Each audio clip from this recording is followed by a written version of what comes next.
Oh no, I know what to do.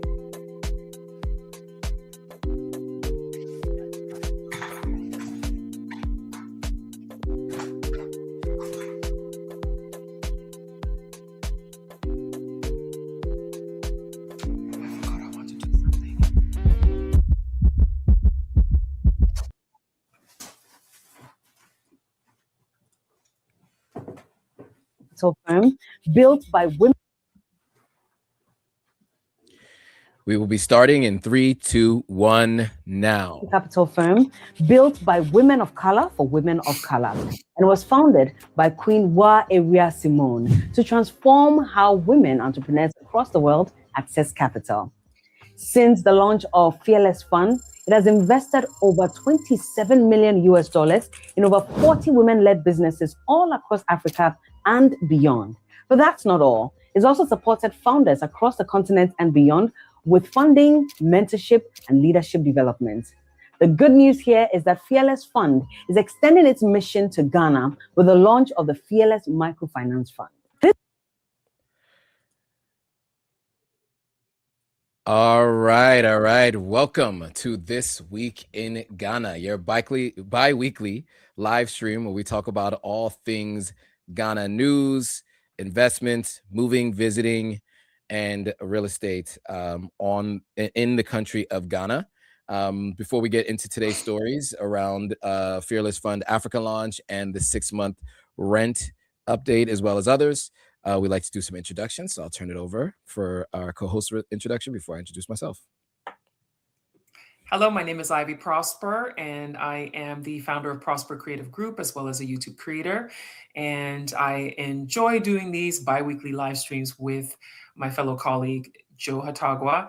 And I'm excited about the conversations we're going to have today, because it's very important if you are in the diaspora and you're considering living in Ghana to also understand the news and politics and business that's happening on the ground in the African continent. So we're doing our best to have these conversations and tying it into why it's relevant for you to know the news in Ghana. You can follow me on my platforms, all of my platforms. It's Ivy Prosper on all platforms. And then you can always reach me via email if you need to contact me at info@ivyprosper.com. Absolutely. And I am Joe Hatagwa, founder of Authentic African. Our goal is to help you do one of 3 things, or potentially multiple things: visit, move, and invest on the continent of Africa, investing in real estate, investing in business, starting a business. Our goal is to make sure you are aware of what's available to you, the tools, the resources, so that you can make informed decisions. We also do these live streams where we talk about the news of the day to make sure you're aware of the countries that you might potentially be interested in moving to. So we have this live stream we do every other Monday. I also do interviews with folks from time to time on live stream formats for diasporans who have businesses on the continent. And then I also do a weekly Africa general focused live stream of news. And then from time to time, we do have a Sierra Leone specific live stream that we do with a couple of other folks as well. So our goal is to make sure that you are aware before you make any decisions. Okay, so with that, let's get into today's stories. As you saw in the intro, Fearless Fund, who won a landmark case in the Supreme Court last year, actually launched, and this in the US, based on the rescinding of what was at one point called affirmative action. Now has different names, goes by different names, and it's been bastardized and negatively described as DEI, etc. But they actually won the case and are able to continue to operate their business of funding and investing in businesses. One of the businesses that they invested in early on that you guys might be familiar with, because they've been in a lot of news around the States, is Slutty Vegan, which is a very, very tasty vegan restaurant that makes food that doesn't feel vegan, but is vegan. And it was women owned and led. There's many stories around it right now, but the point is they were an early stage investor way back when. So Arian has been in Ghana a couple of different times. I saw her there in December She was there, and she was also there a year or so ago and did some interviews about her thoughts on the continent. So we'll get into that in a bit. But first, I thought we'd play a video from Joy News, which covered the launch, and then also spoke a little bit to the underrepresentation and the need for something like Fearless Fund in Ghana. So I will put this video on the screen, and then we will come back with some commentary on the other side. Women weekly 46.4% of businesses. That's almost half of all businesses, one of the highest rates in the world. Yet, despite the strong presence, many continue to face limited access to funding to expand their enterprises. Fearless Fund and its partners are seeking to bridge this gap by unlocking access to capital for women-led businesses and driving inclusive economic growth across the continent. The winner of the 100,000 Ghana cedis, Khadijat El Alawa, CEO of Share Go Juice, expressed how the funding would help scale her operations and expand her reach. And it's such an honor to have been picked as the winner.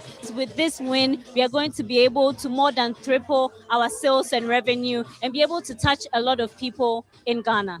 At the event, CEO of the organization, Ariana Simon, emphasized the urgent need to invest deliberately in women entrepreneurs. In Ghana, nearly half the businesses alone are owned by women.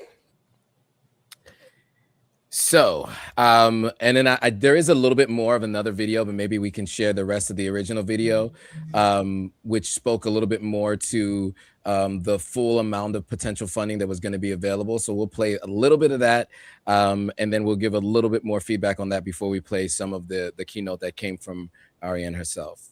This new fund is focused on women entrepreneurs in fast-moving consumer goods, including production, trading, distribution, and packaging, to enable them scale through access to capital.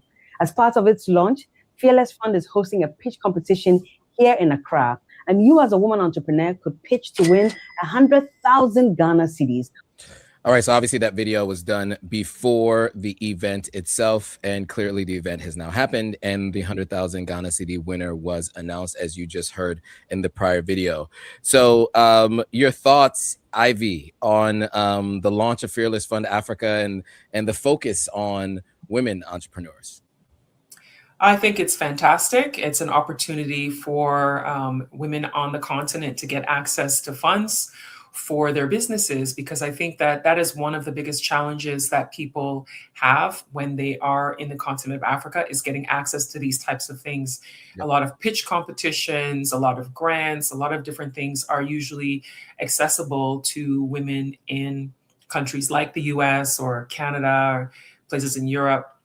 You hear a lot about different funds that are available, but I know that on the African continent, oftentimes there's conversations about not many opportunities for things like this. So it's really good that this is being offered. And then in Ghana, we know it's a country that has so many women who are entrepreneurs. Many of the businesses are run by women.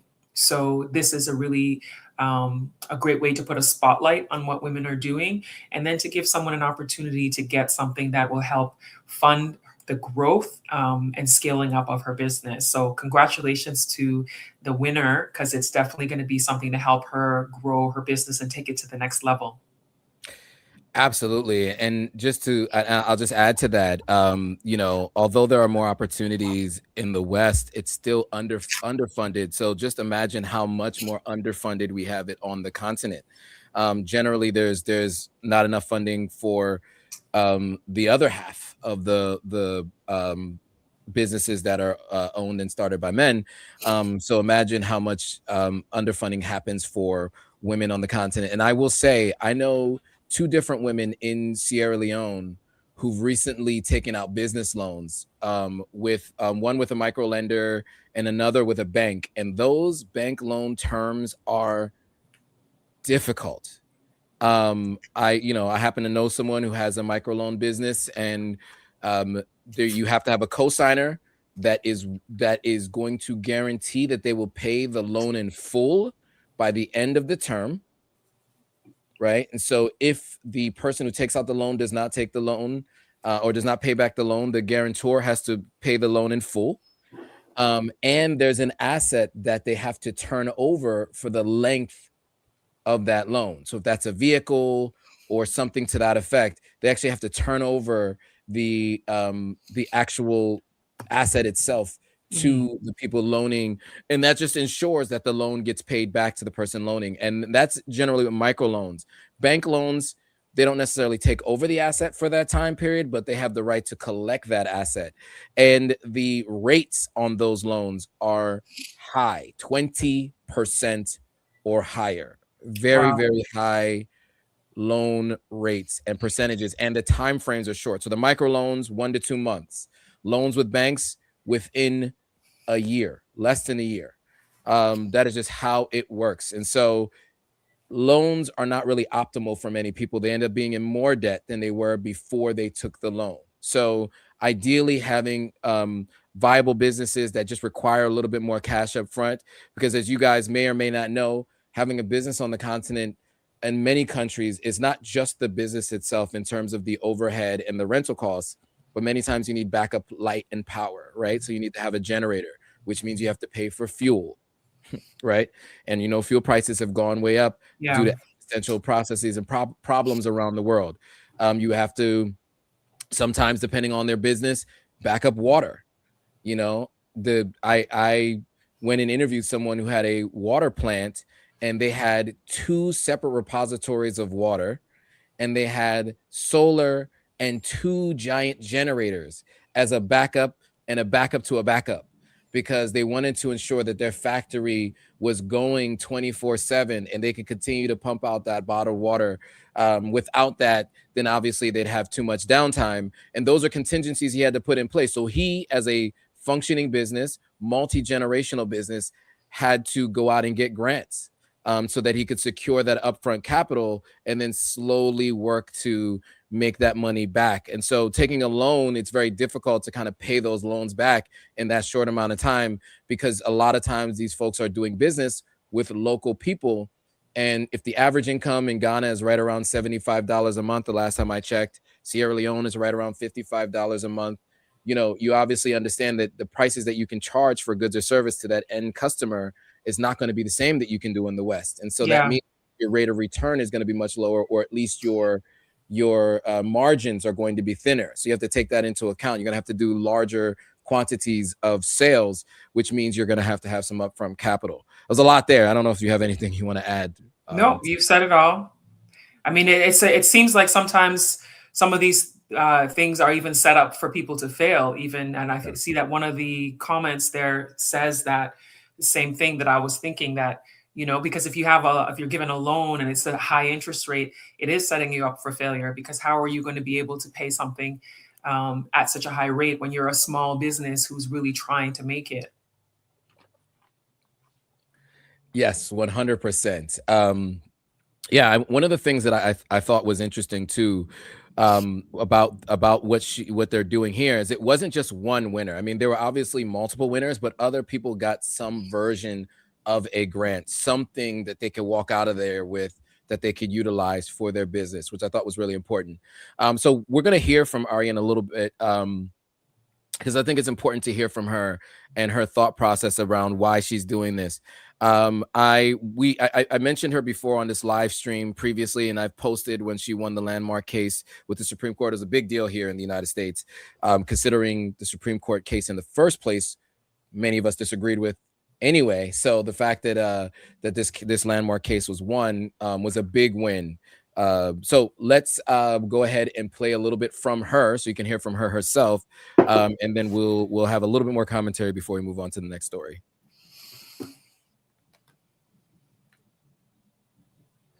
Okay. These are very meaningful contributions which cannot be overlooked, because women are the heartbeat of every African nation. Women produce nearly 40% of the continent's agricultural output. They dominate our markets. They power our informal sectors. They carry the communities on their backs. Despite their tenacity, Despite their proven track record, despite their talent, women entrepreneurs across Africa remain locked out of opportunity. They face a huge financing gap estimated by some at 42 billion US dollars. Only 7% of African women receive venture capital funding. So let me say this plainly. Instead of seeing our women as high risk, we at the Fearless Fund see African women as high return. Today, we are launching a new fund in Ghana built to deliver innovative and culturally responsive financial services to women who have been underestimated and under-resourced for far too long.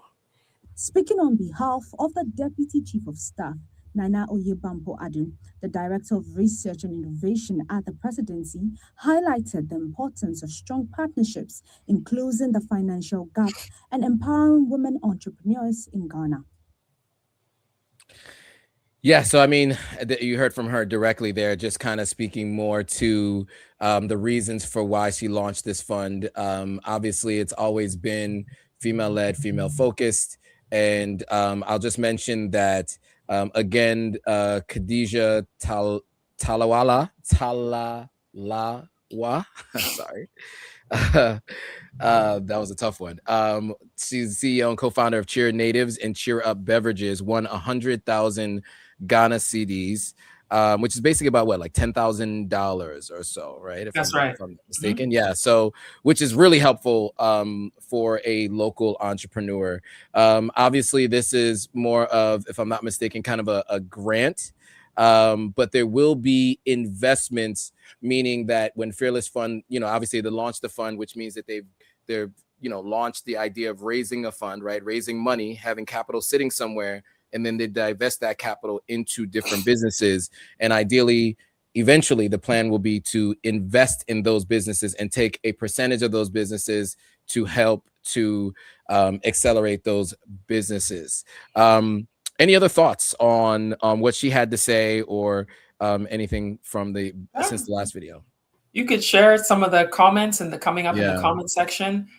Let the audience thoughts come and be part of the conversation.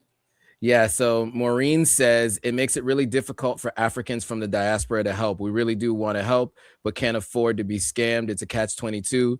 Yeah, I mean, look, I think that it's very difficult to understand who and how to invest in any businesses on the continent, right? There are many horror stories that we have all heard. But then again, there are many stories that we have all seen from other folks who have come to the continent and have invested in different ways, whether that's starting their own businesses or investing in other businesses. There are many people who are nationalities from other parts of the world, mostly Asia. And that's either East Asia or West Asia, which some people call the Middle East, but many of them are around the continent, specifically in Ghana. Some of the major businesses that you might see there, you might think are Ghanaian owned. Many times they can be owned by Lebanese or Chinese or Indian folks, same in Sierra Leone and other parts of West Africa.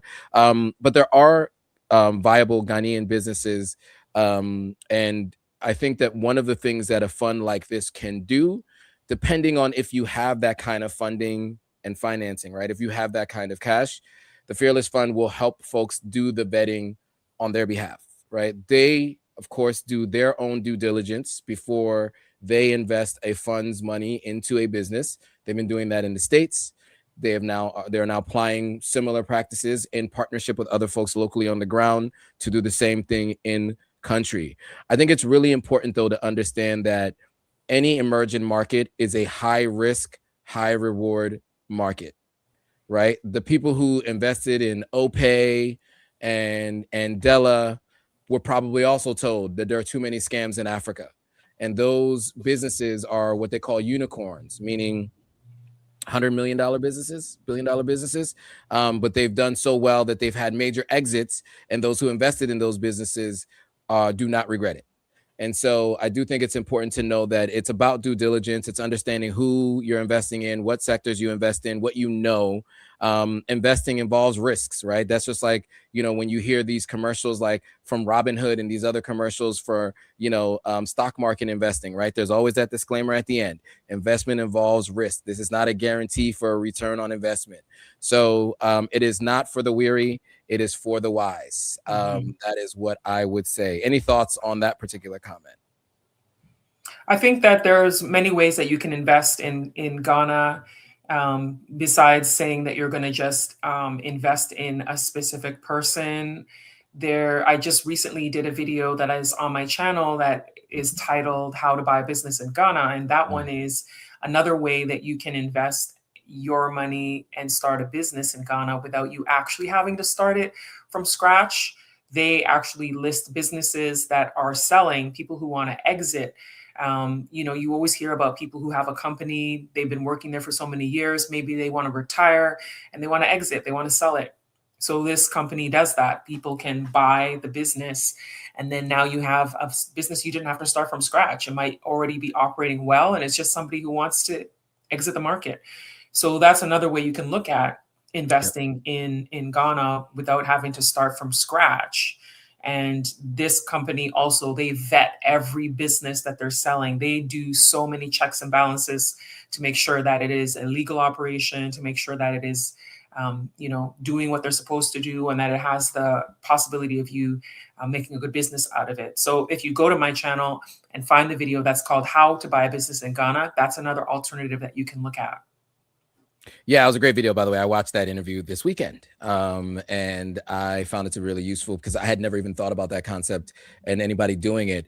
And those two gentlemen had worked for other institutions that is what they did. And for a while, they worked for an arm of that business on the continent. And then they broke out into their own business to do it themselves, which I think is really important.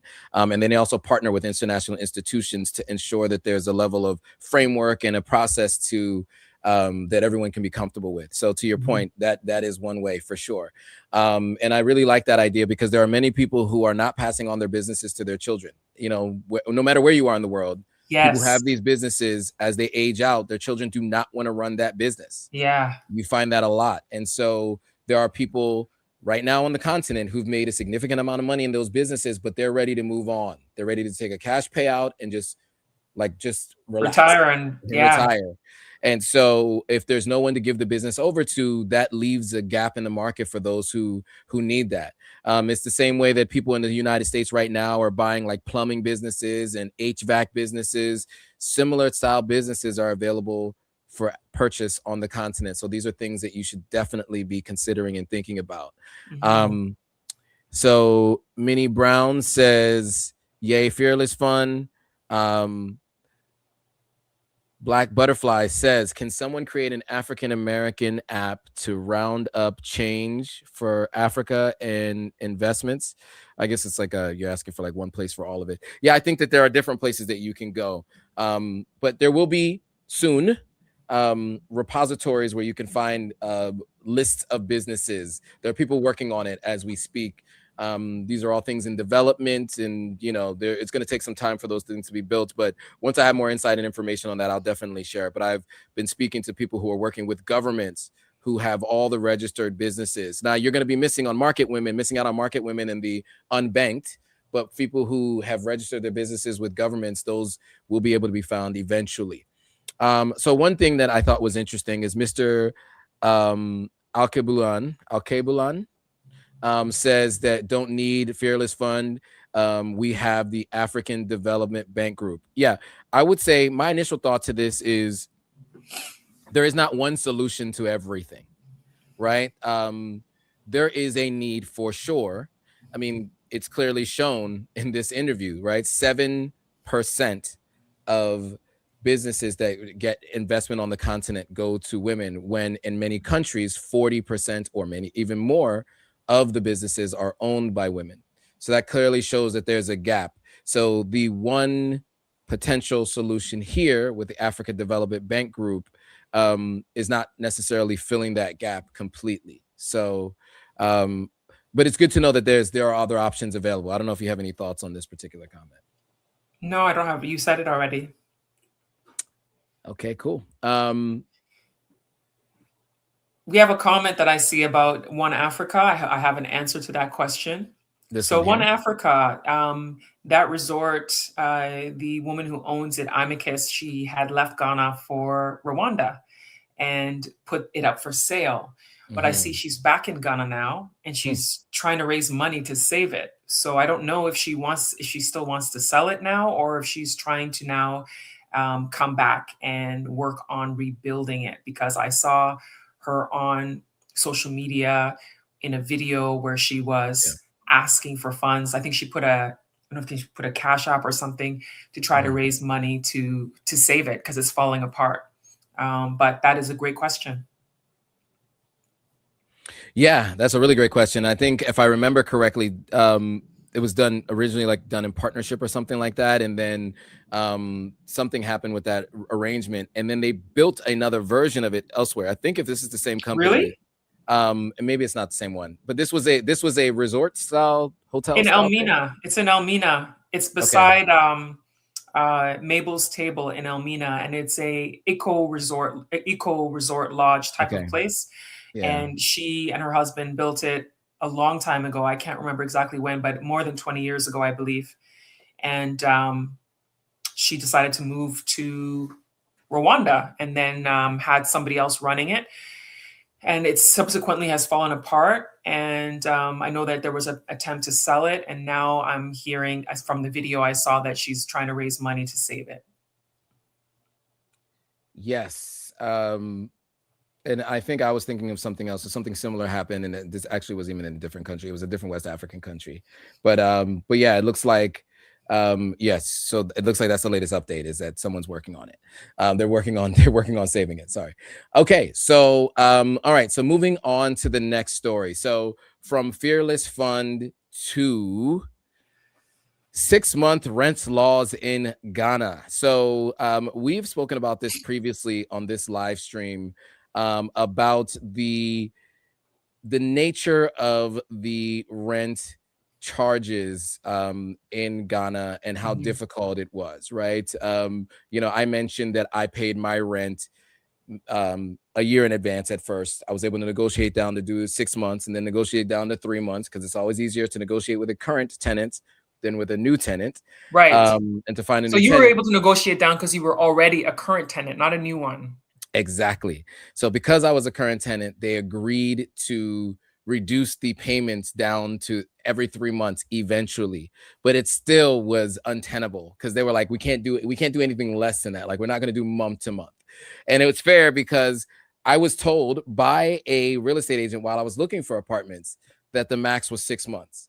But every single apartment I looked at, and Ivy and I have spoken about this, I've been to at least 30, maybe even 40 apartments. If you go to my YouTube channel, you'll see that in one video, I might do 4 tours of apartments. Every single landlord I spoke to, or property manager, or owner, they all said the same thing: 1 year minimum. 1 year minimum. And they were not budging on that. And I was like, I'm pretty sure the law says 6 months. And they said, well, if you won't do it, someone else will rent it. That's what I heard on many occasions. So we are going to play a little bit from this video because it is on Ivy's channel. If you want the full video, you can go there and watch it. But she actually speaks to this announcement. And then we're going to hear a little bit from the president of Ghana, H.E. MAHAMA. And we will then have some more commentary on the other side. So let me get to that now. There we go. So here's a clip that comes from GH1 and where MAHAMA addresses this issue.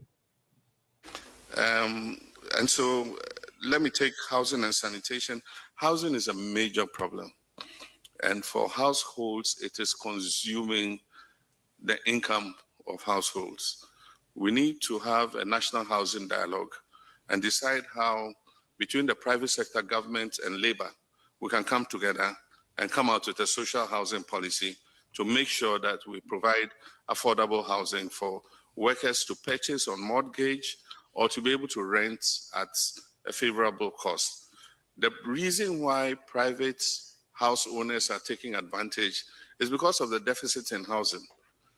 And so we have the rent courts. We say don't take more than 6 months of advance, what do you call it, rent advance. But the one who is renting and the house owner are both not prepared to go to the rent court because they are doing it quietly. He says pay 2 years rent advance. You can go and report him at the rent court and we'll hold that landlord accountable. But the one who is being asked 2 years rent advance doesn't want to go to the court. He will go and pay the landlord because he wants a place to lay his head. And so it is because we have a housing shortfall, and that is what is making them take advantage.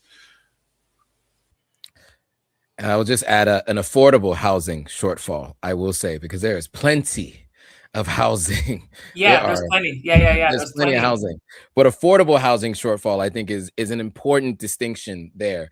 Yeah. But your thoughts on this change? I mean, this is an interesting one, and he says to report them. That was a part of his message. You can watch the full video on Ivy's channel, but that's part of the message, is he was saying to report those landlords. But your thoughts on this change? Yeah, I mean, this should have been done a long time ago. The interesting thing is, during the pandemic, they said they were going to enforce it under the last government. I remember the person who was in charge of the housing authority had come out publicly and said that they need to start enforcing the 6-month rent rule, but nothing actually happened.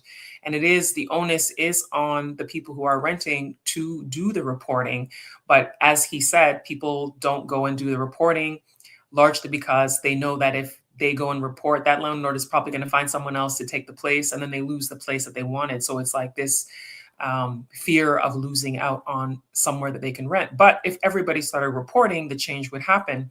And my understanding is that they have enforced it now, that as of April 1st of this year, the government is supposed to be strict on enforcing when people report a landlord, to enforce them getting fined. They can be fined, I think it's 1,200 Ghana cedis, which is $120, or they can also potentially face 6 months in prison if they don't follow the law when people report them. So if people don't report, nothing's gonna happen. That's what I think could potentially happen. Is it could be all conversation and discussions, and then nothing happens if nobody's reporting it. The other thing I'll say is, one of the reasons why this has even started in the first place, from what I've heard in the past, is that in Ghana, landlords started taking more rent because people weren't paying. It's just like how you hear stories in the US or in Canada where a tenant is living somewhere and then they're not paying, and they keep living there, they're not paying. And then next thing you know, the landlord is taking them to court, trying to get their funds or trying to evict them. And then the tenant knows their rights, and then they find all these loopholes that they don't get kicked out. And then someone's living there basically for free. So what I understand is, in Ghana, that was happening, decades ago, where people were just taking advantage and not paying. And then next thing you know, the landlord has like all this debt that's not being paid, and the person is still living there, and then it's hard to evict them. And so my understanding is they started taking this whole year up front because they wanted to make sure that they got their money and didn't have to stress every month to try to get their payments. That's what I hear from the past, and has now become standard practice. So let's see what happens. Yeah, absolutely. The squatters' rights, right? You hear a lot about that with all around the world, and it is no different on the continent. And what I find too is the more inexpensive the rent, the longer the time frame I tend to find. So like people who, are looking to rent for with the equivalent of maybe $150 a month are asked to pay 2 years up front. But if they are scrounging up enough money to be able to afford $130 a month, then charging 2 years up front just really doesn't make sense economically for people. And I can see, and I see it all the time in Ghana, Sierra Leone, Nigeria, because I talk to people frequently in each of those countries. When you have to pay that much time up front, there's always a time of year that's super stressful. Yeah. When that rent bill comes due, yeah, it is the most stressful time because you're thinking about it in full 12 months. And I experienced it. And I will tell you, it is stressful. because I was paying $600 a month in rent. So you could do the math on what 6 months looks like and what a year looks like up front. And I forgot to mention that in our interview, Ivy, but that $25K that I came to Ghana with, that was part of why I went so quickly. Yeah, and that's what I say to people when people make comments. People are like, he was living frivolously. Oh, he was doing this. And I'm responding to comments saying most of that went to rent immediately, like right away, the rent, and then it takes out a huge chunk. Yep. Yeah. So when I went to look at the apartment, and it was still early on in my apartment searches, I was unaware, and it was on me, that it was going to be a year up front, right? So when I was told that it was $600 per month by the realtor, it wasn't until it was time to sit down to sign the lease, maybe the day of or the day before, that I realized it was going to have to be a year up front. And so, I had maybe 20,000 at that time left in the bank, and like around, I think right around 7,500 is, what is that? 7,500 or so is I think is $600 a month for the year, something like that. So it takes a chunk, and then of course, then next you pay it again. So it really hits you hard, to pay that much, and especially if and the plans that I had for the place just weren't working out, which is why I was paying $600 per month for rent, because I probably should have paid more like $300 per month. But in any case, yes, it is very, very difficult for people to live under those circumstances. But on the flip side, as a homeowner, and as someone who is a co-owner of a property elsewhere, and understanding what it takes to have someone pay rent there, most places, which they should be, are going to take the side of the person that's renting, not the landlord, right? Most places give more rights to the renter than the landlord, which it should be that way. I think what that does, though, is someone who's an investor, right? Those of you who are thinking about investing, I think a lot of people who invest in property on the continent, or especially in West Africa, I'll say specifically, where we see these year-long or 2-year-long lease terms. I can't really speak for other parts of the continent as much. They find that to be an attractive thing, right? That's part of what people will sell you on when you're buying a property, right? Like, look, are you buying this for income property? If you are, just remember, you get a year up front in rental, or sometimes 2 years up front. And that's just kind of the standard practice. So this is something that you have to consider if you plan to be a landlord in country, that you'll no longer be able to, or you can try it, but somebody could potentially report you for extending it beyond the 6 months. And so you just have to ensure that you start to prep that tenant a month in advance to get ready to pay that rent. Are you ready to pay? Because you may also want to consider looking for a new tenant, because that is something that I have seen is those folks who there's a gap in tenancy, right? There's always a gap in tenancy when you own a property, right? Even if people are paying month to month, you always, you do first and last month and security deposit, depending on the place. But especially on the continent, what you'll find is people may be planning their move out, right, as a tenant, because they know they're not going to be able to make that next rent payment, and you are not planning for someone else to move in right after they leave. So as a landlord, those are things you're going to have to take into consideration. And there are many people who do this remotely, and they work with realtors and have them kind of manage it and manage the process. I would say of the 40 or so potential apartments that I looked at, more than half of them were people who were abroad, or at the very least did not even live inside the compound where the property is located, for sure. At the very least, they don't live there. Most of these people had income properties, and it was always fascinating to me how long it took them to build these houses and how much it cost. And it always feels like folks are utilizing those upfront rent payments to help recover some of the costs out of pocket, because it does take a long time to make your money back. For example, generally, it's hard to say how much it costs to build each floor, but let's say you put in $50,000 per floor and you have a 2-story apartment or 3-story apartment building with 2 apartments on each floor, or 1 apartment on each floor, which you can just double that if you want. But just think about those numbers: 50,000, 60,000 per floor. You do 2 floors, 3 floors. How long do you think it'll take you back charging monthly rent to make that money back. I mean, and that's, I think, what some people's eye is on, right? When they start charging these rental amounts, is just trying to feel like, I spent $150,000 building this house, or $250,000 building this house. I want to try to make as much of that back as soon as possible. Yeah. And so you lose out on that with the now enforcing the potential enforcement of these 6 months. So you know, there's two sides to it, and we just want to make sure that those of you who are thinking about moving to Ghana and renting, those things are things to keep in mind. And those of you who are thinking about buying and investing in real estate, those are things to think about. Definitely. Right. Okay, so moving on to generational wealth. For sure, it happens in real estate all the time. The largest transfer of wealth has been from younger people to older people in America right now, with these people who had bought houses 25, 35 years ago and selling those houses now. In the neighborhood that I'm in right now in New York, houses here were at one point in time $200,000 25 years ago. They are now $1.5 million right now.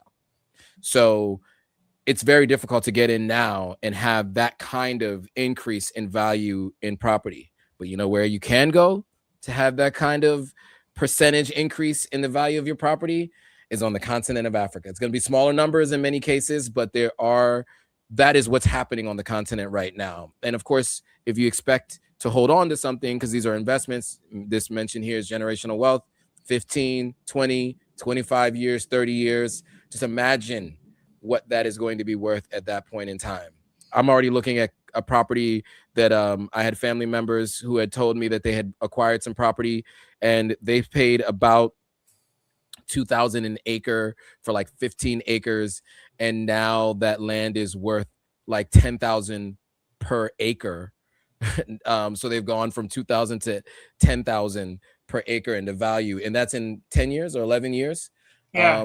And so, you know, that's the kind of return that some people are seeing. Obviously, it varies by country. It varies by municipality and locality. But these are the things that people are seeing. So that is why real estate is such a huge topic right now. And so many people are asking us about those things when it comes to the continent. Which is why I wanted to cover this story.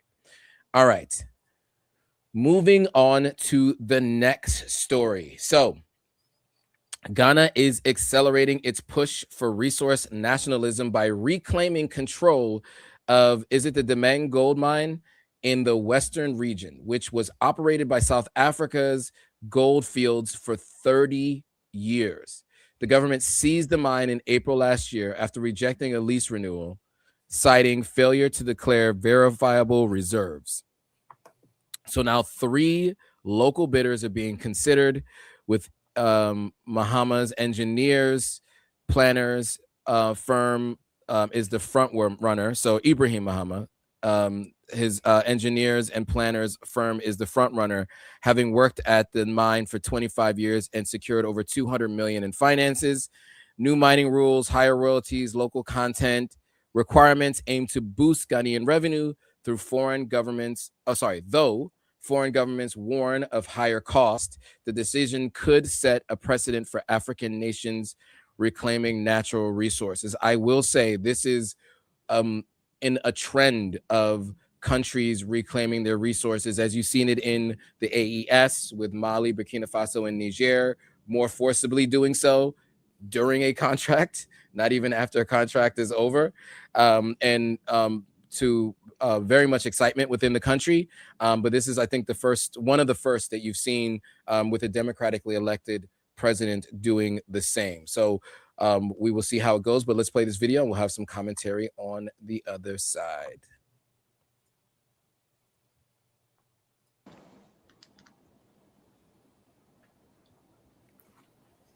And Ghana is accelerating its push for resource nationalism. After nearly 3 decades, a foreign mining giant is out and local players are moving in. For 30 years, the Damang gold mine in western Ghana was run by South Africa-based Goldfields, but that era is now over. The Ghanaian government has reportedly rejected Goldfields' lease renewal, citing a failure to declare verifiable reserves. Instead, authorities seized the mine in April last year and are now vetting 3 local bidders to take over.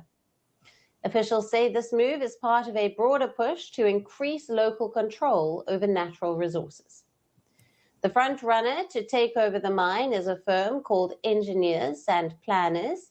It's led by Ghanaian billionaire Ibrahim MAHAMA. Now, MAHAMA's firm isn't new to Damang Mine. It has worked there for 25 years. Recently, the company secured more than $200 million in financing to support its operations. But reviving the mine won't be easy. Reports say returning Damang to full production will require $600 million to $1 billion in investment. That transition is powered by tougher mining rules. Now, Ghana has replaced its flat 5% royalty fee with a sliding scale of up to 12%. Miners are now required to buy local and hire local. These changes are a part of a bigger strategy. Ghana wants a larger share of its gold revenue. All right, we will leave it there. So any thoughts on the nationalizing of this particular gold mine and a familiar name taking over? I don't know if there's any relation to the president. He's the brother of the president. Yeah, Ibrahim MAHAMA is the president's brother.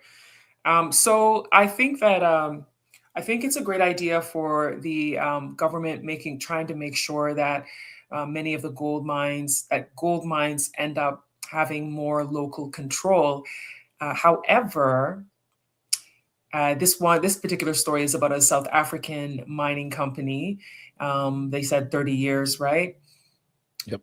As of now, the majority of the mines, the gold mines in Ghana, are still foreign controlled, and many of the countries that are controlling are Australia, Canada, China, and the US. And it's interesting that this story is about a South African company, which is it's the only African one out of the ones I've just named. Like, if you think about it, Australia, Canada, China, US, and South Africa. And the South African one is the one that is being reclaimed. I'm just wondering if this will be done with the other countries when their leases come up as well, if that's something that they're going to do. I think that it will hold some weight if the country does it, as people's leases come up, so that it ends up becoming more local control. And I think it's a good idea that they were increasing. They said 5% for the is it a commission? They said up to 12% sliding scale. Yep. She said it would be good if that number was much higher, because I think that's one of the biggest challenges in a lot of African countries when it comes to natural resources, is that a lot of the countries are not making that much percentage-wise from their own natural resources. So if those numbers were higher, it might be more fair and balanced when it comes to foreign operations, because most countries around the world have foreign operations within them. Canada has a lot of US operations in the country. The US has a lot of Canada things that go there. Like, so many countries are trading with each other. They're working in each other's countries. So it's not unusual to see other countries working in another nation, but it's some fairness when it comes to percentages of profits and that kind of stuff could be done better, more in the favor of the hosting country. Absolutely. And one thing I've seen in other countries is sometimes they will give favorable terms to local organizations and then have higher costs to international.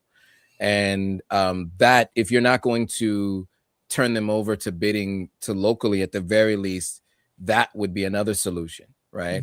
Because I think that that's really important to ensure that that there's an opportunity, like you said, to make more money off of those minerals and investments, because the original deals that have been done are just get renewed, right? And they're always done many times, and there's been so many conversations about this, that African countries have always been the easiest for other countries to negotiate with, because they never negotiate.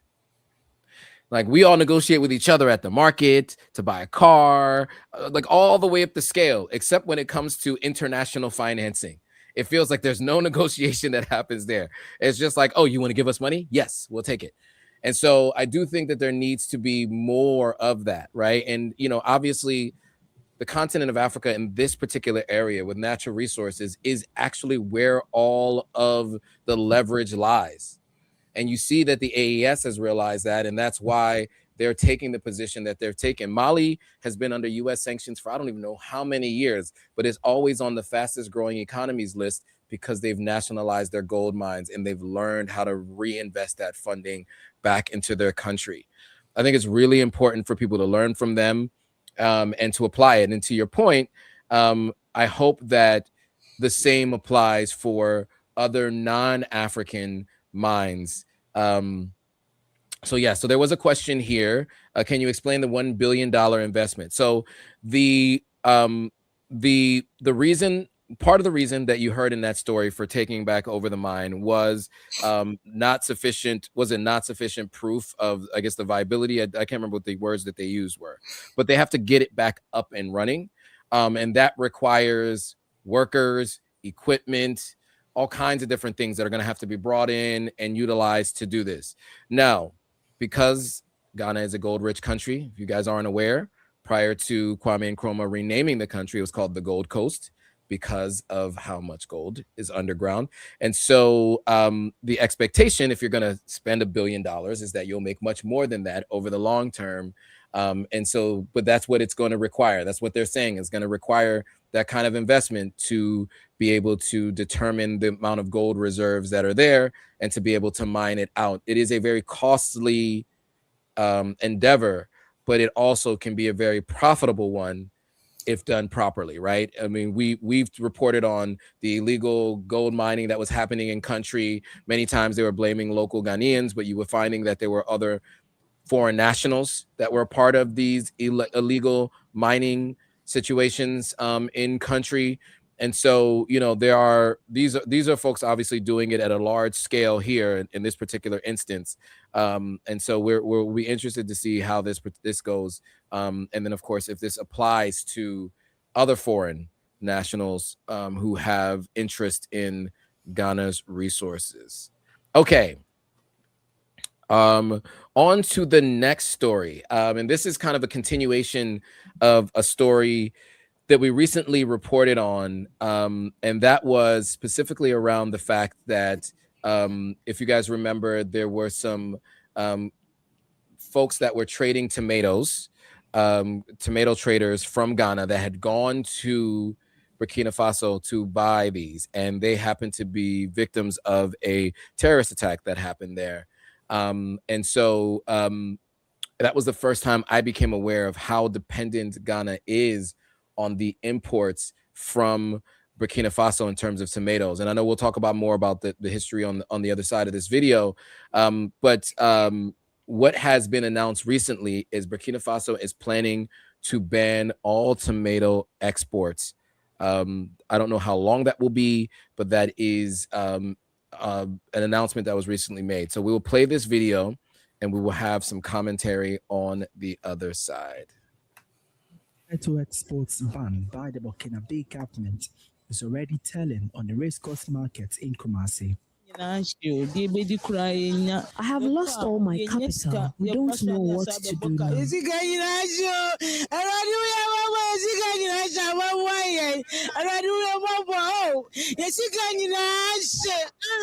In a letter signed by the Francophone government, it noted that the ban is necessary to feed the country's national processing units. It also suspended the issuance of the special export authorizations, cautioning operators holding valid fresh tomato export permits to complete their export procedures within 2 weeks. 2 weeks, The ban is really disturbing to know. Ghana is going to be affected heavily. We have nowhere to source the tomatoes.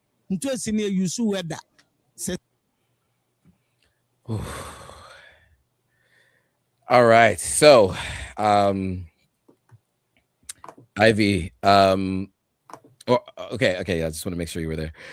Your thoughts on this particular ban on tomatoes? I mean, they're doing it to protect themselves. Mhm. My understanding is that they've decided to do this so that they can control any shortages on their side. That's my understanding. So they're not thinking about how it's going to affect Ghana. They're thinking about their own people and how they want to make sure they don't have any shortages in their processing at their factories. That's my understanding of it. And what it has done is it exposes the shortcomings that Ghana has. And as you said earlier, that Ghana is very dependent on the importing of tomatoes from Burkina Faso. And there's a lot of people, as we saw those traders, very upset. For people who can speak Tree, you know, they were talking about how it's going to take all their money to not be able to receive the imports coming from Burkina Faso.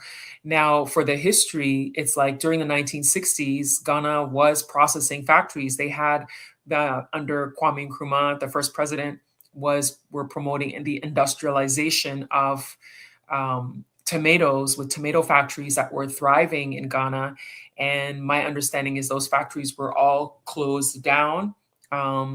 Eventually, by the 80s, everything was shut down. And so the importation of tomatoes has become a huge part of Ghana's economy when it comes to people in the markets, depending on it coming in and then them reselling it. When we do have the ability to grow it here, but that's what this does, is it exposes the issue within the country. And so now when this ban is enforced, what's going to happen is we're going to start to see an increase in the cost of tomatoes. Whatever tomatoes people can get are going to be much more expensive. And then that's going to pass on down to the consumer. You're going to find people's food at restaurants is going to be more expensive because Ghanaians use tomatoes in a lot of dishes and a lot of stews, making tomato paste. And so we're going to see a rise in the cost of things across the board as a result. So it'll affect people for sure. Yeah, if I'm not mistaken, I think tomatoes are used in granite soup, right? Yes. And that's the Sunday special, and if I remember correctly. Light soup. Light So they soup, use tomatoes in pretty much everything, in the stews that they make and everything too. So it's a major thing, major part of the diet.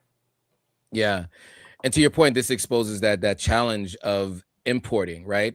You know, I was shocked when I lived on the continent how much is imported from everywhere, from neighboring countries, from Europe. They import chicken from Europe. Ghana does, Nigeria does. Really? I thought their chicken came from South Africa and Ghana. I didn't know it was came from Europe. Well, in different countries, let me say. And I noticed that even not always is it from one country. So, but yeah, I mean, sometimes you order from, I saw chicken from Europe. I saw, what else was it that I saw from Europe? Well, obviously chocolate, which is a whole nother thing. You know, but you know, you find that a lot of what is consumed comes from other places. Obviously there's enough skill and resources available to have it from within the country. I think it just requires some reworking of systems, training, etc., to really maximize the domestic use.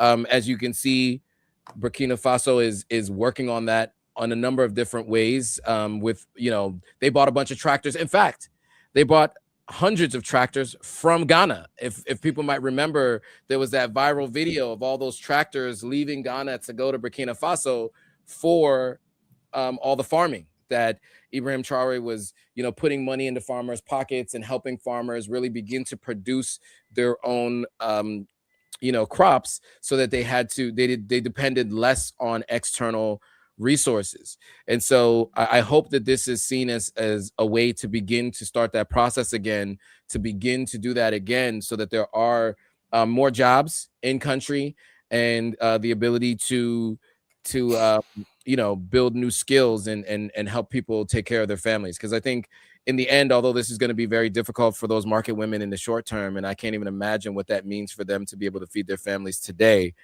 I hope that in the long term, this puts everyone in a position to better be self-sufficient country and ensure that these that they bring back some of these practices like farming and also refining and processing of these raw goods in country. Okay, with that, we'll move on to the last story. And this story is from Jocelyn Dumas, who mentions that she had gone through a scamming scare with mobile money. And so I think maybe I should take some time to explain mobile money to people before you watch this video, because it may not be clear what she's talking about if many of you aren't aware. So, in the US, I think, or in the UK or in Canada, many of you guys might be familiar with things like Cash App or Zelle or, what was the other one? Cash App, Zelle. There's a few other payment platforms like this. There are many people around the continent who utilize their mobile carrier as a bank, meaning they store money with their mobile carrier, and the mobile carriers, mostly within one country, generally make it easy to send money from that same mobile carrier to someone else within that same network, and even many times across mobile networks.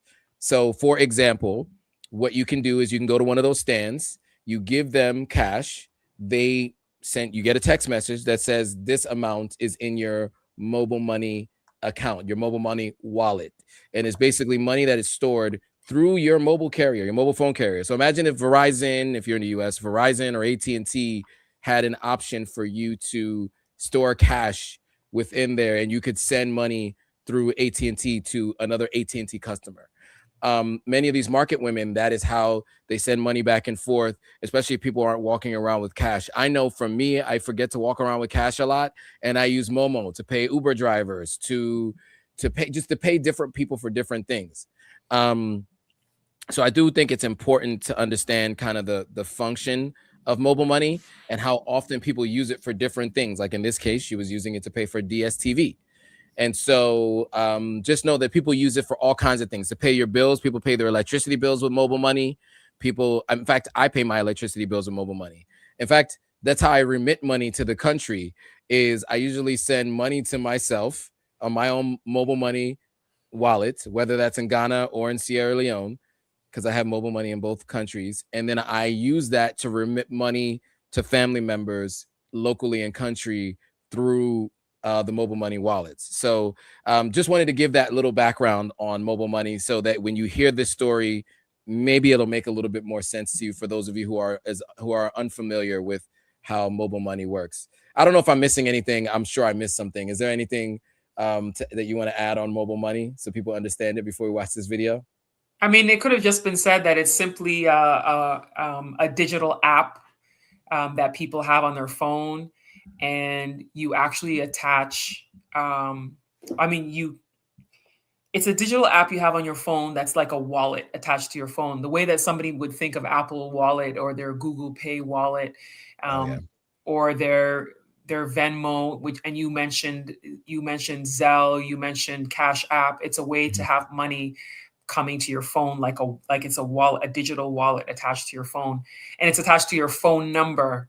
And so that's how you send from person to person. It's attached to their phone number, and you can, as he said, pay your bills, all kinds of different things using mobile money. A lot of people won't carry cash. They'll go to restaurants, they'll pay for things using mobile money to make their payments. And then you said you send money to yourself using an app to send money to yourself. I mean, that's an example of sending money. And there's a lot of people taking advantage. There's scammers out there. And so this story of Jocelyn Dumas, she is actually one of the biggest celebrities in Ghana. She's an actress in movies and television, and she used to host a TV show. And she is somebody who this has happened to, getting scammed and money drained out of her mobile wallet. And so here's the video that he's going to show. All right. So here we go.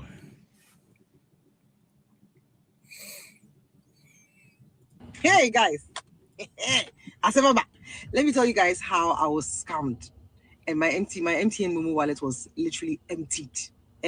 So I called DSTV, and DSTV, you guys need to check this thing. I called DSTV thinking that I was speaking to a representative to upgrade my package. Now, this person was really polite, he was really kind, he was really helpful, he was patient with me. And he now, basically what he said to me was I should key in he sent me a link that I should key in my decoder number and add my PIN number. So I asked him, I said, but why? He said, oh, the system is down here. So the only way they can actually rectify how I paid and how much I paid and how much is left for me to top up for the upgrade is by me entering my PIN. But I'm the one doing it, right? He sent me the link. So he sent me the link, I did it. And then he forwarded me another link and he was like, Madam, please, we only have 15 seconds. We have like barely 20 seconds because the system is down.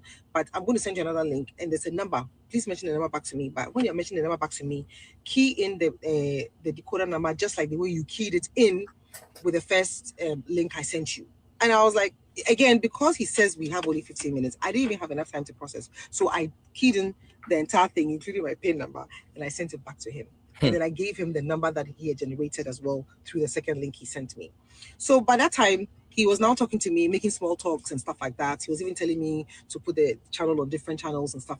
And then he says, oh, madam, this number you're talking to me on, is it your Momo number or is Airtel? And I said, oh, no, it's Momo because I ported. And this is the number I would usually use to pay my DSTV because I really pay like ahead, like 6 months or a year ahead. As soon as I said to him that is my number, I felt a vibration on my phone. All my money was emptied in the account. Hey. And in the process of him talking to me as well, because he now had my PIN, because I willingly gave it to him. Can you imagine? Because he now has my PIN and my number, he was able to get into my MTN Momo app. And then he signed me on for something called Extra Pay or something like that. So what happens is if you are sending somebody Momo and you don't have enough money, MTN will still offset it. And then when you're able to sort of pay Momo back into your account, into your wallet, MTN will deduct the money. So even after everything they did to me and emptied my account, when I rectified everything with MTN and then they restored my mobile money for me and my wallet for me and everything else, I went in to pay some money in so I can do my transactions. And that money, the second money they tried to take out, hey guys. Wow. Lots of lessons to learn there. I'm just shaking my head because I was like, man, so many red flags. Maybe I'll take this one first and then I'll let you. I mean, I have lots of stories too, so. Okay. So I will say this, because I know that you probably have more to share than I do, but a couple of red flags there. Number one, with any, well, let's take a step back. Number one, it can happen to anybody. There are a lot of people who complain, who come to the continent that feel like Americans are getting scammed, right? That's the conversation. We saw that comment a little earlier, right? So one of the things that that I heard there, first of all, is that she pays DSTV months in advance. She has cash apparently. So, but generally, right, people don't store a lot of money, but I know some people who store up to 10,000 Ghana cedis in their mobile money wallet. Some people even store more than that, right? Mm-hmm. And so what she mentioned is what could be considered like an overdraft. Sometimes you'll get a message from, and in this case, Telecel in Ghana is where I got the message from, that says, don't have the cash, or don't have the MOMO, you can still pay it, and then whatever, it's like an overdraft. And so that's what she's expressing, is like they had signed her up for like an overdraft. A few things to keep in mind, ladies and gentlemen, when doing anything, anywhere, regardless of if it's a bank, if it's a mobile phone carrier, if it's anything else. Two things scammers do. One is they use a sense of urgency. You have to do this right now. We don't have much time. I promise you, no company that needs something from you ever is going to rush you. In fact, it takes longer than you want it to. Think about when you're on the phone with your bank or when you're on the phone with the phone company. You're like, when is this going to be over? They read you thousands of disclaimers and tell you all these different things. They'll also tell you that you should never share your PIN number with anybody else. That is something they always tell you. Those companies try to warn you as much as possible. So just keep that in mind. If someone tells you, we need to do this, madam, quickly, fast, we need to do this now, that's number one red flag. Number two red flag is no company is going to, very rarely, I should say, because she said she called them. So that's a fair mistake to make, because she said she thought she was calling MTN. I don't know how she got the number, where she got the number from, but in her story, she said she called them. Generally, they don't ask you for your PIN number. If anyone asks you for your PIN number or anything like that, I almost always say, let me walk into a local store to deal with this in person, because now you're starting to ask for stuff I don't ever give. That's the secondary thing, is the speed. Two, for personal data that usually representatives are not supposed to ask you for. They're usually very limited in their capabilities, right? They do this or that on their computer to do something. You know, you just think about it. Just try to think about how frustrating it can be to be on the phone with these people. And if you haven't done it before, I can tell you, I've spent hours on the phone with Telecel, formerly Vodafone. Hours setting up my MiFi, my Wi-Fi, all the things. So, and it takes a while, even at a local location. So if anybody calls you with that kind of speed up time frame, it needs to be done quickly, that's a red flag. If they ask you for your PIN number, that's a red flag. And also the other thing I think to keep in mind too is when you are dealing with your whatever company it is that you're paying for whatever it is through, generally they ask you for some verifying details first. And some of those details that they ask you will be details that you know that you've already shared with that particular company. And anytime you get asked something that you know you haven't shared before, that should also be something to think about. That's a little bit more rare, but I think it's important to take that into consideration because that is a possibility. But in terms of people getting scammed from MOMO, I've heard it so many times. My caretaker, my housekeeper, when I was in Ghana, it happened to her. One time, somebody sent me to my MTN number. Somebody sent me 300 Ghana CDs. I sent it back because I'm an honest person, and they were so thankful, you know. But like, you know, it happens sometimes. People press the wrong number, send it to the wrong person. But just think about those things. Those are the two high level things that I would say. I don't have really many stories about MOMO scamming except for the one, but I'm sure you have some stories. So please, Ivy, over to you. First of all, I agree that you should never give your PIN. And as a matter of fact, right now, MTN in Ghana has been sending messages to people who use the platform to let you know, don't give this information. We never asked for this information. Report if this ever happens. When you use the MyMomo app, I've noticed over the last couple of months, I've been getting those kind of pop-ups from them, just reminding people not to allow themselves to get taken advantage of.